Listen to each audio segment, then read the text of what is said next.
Sometimes the smallest moments hit the hardest. When I was in Thailand, I had one of those moments. From the outside, it wouldn't seem like much, just a passing interaction. Something you'd normally forget about in a few minutes, but for some reason it just stuck with me. I asked a Thai man for a bin. That's it.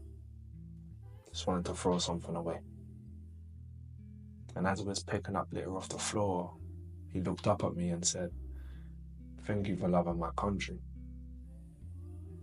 For some reason, that stopped me because all I did was ask for a bin. I didn't do anything special, but those words, "Thank you for loving my country," stayed in my head for the rest of the day. And honestly, they've yet to leave my mind since. That one sentence made me think about how much we take for granted in the West. We have so much more, yet in some ways we have so much less. And I don't just mean material things, house, cars, money. We have all of that. I'm talking about something deeper. The warmth, a joy, a sense of appreciation that I felt in Thailand that I've never quite felt anywhere else before. From the moment I got off the plane, I felt it. The energy of the country was different. It was light. It was contagious. Every time someone asked me how my trip was, I found myself saying the same thing. It was amazing. The people were happy. And what made it even crazier is that by Western standards, they don't have nearly as much as we do. But they cherish everything they have. They take care of what they have. They love what they have. And because they love it, they respect it. And that really hit me. Because here we claim to love things. We say we love our countries. We say we love our families. We say we love our partners, our friends, our communities. But if we're honest, do we really treat them like we do? Listen, we say we love our country, yet we litter on the streets. We say we love our homes, yet we don't take care of them. We say we love our friends, yet we take them for granted. We say we love our partners, yet we disrespect them. That Thai man didn't have to thank me. He didn't have to say anything. But the fact that he did, it showed me that he truly loves his country. He respected it. He cared for it. And in his eyes, my small action of just wanting to throw something away properly was a sign of love. Imagine if we all had that same perspective.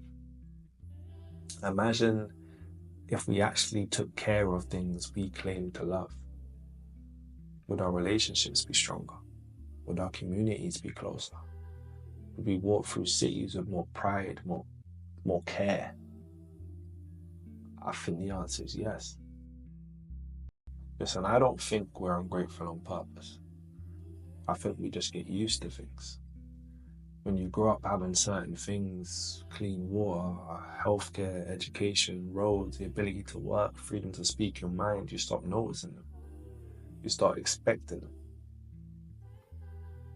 It's not until you step outside of your normal environment, until you see a different way of life, that you start to realize how much you've been overlooking. There's a verse in the Bible where Paul says, "I have learned the secret of being content in any and every situation, whether well fed or hungry, whether living in plenty or in want." Now that verse hits differently when you see it in action. I saw it in Thailand.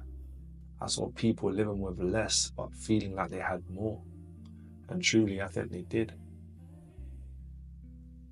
And then I thought about how in our world we have more, but somehow we feel like we have less. I think what's missing isn't more stuff, it's more appreciation.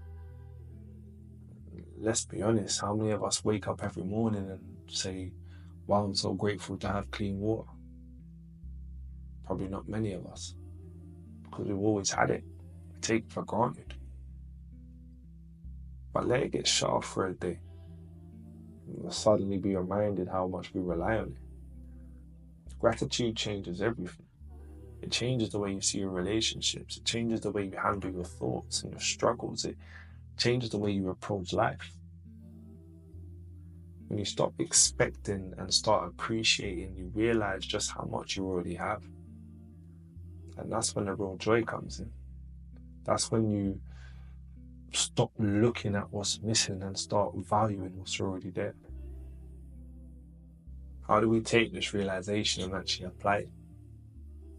First, we start by noticing, by paying attention to the things we usually overlook, the people in our lives, the little conveniences we take for granted, the moments that seem small but actually mean a lot. We can start treating what we love with care. If we love something, we should show it through our actions, not just our words. And finally, practice gratitude, man. Even for the things that seem ordinary, because the truth is, those ordinary things, they're the things we'd miss. They're the things we'd miss most if they were gone. Listen, that moment in Thailand, that one sentence from a man I'll probably never see again, changed the way I see things. Thank you for loving my country. What if we all lived in a way that made people say that? Not just about a country, but about our homes, our friendship, our families, our relationships.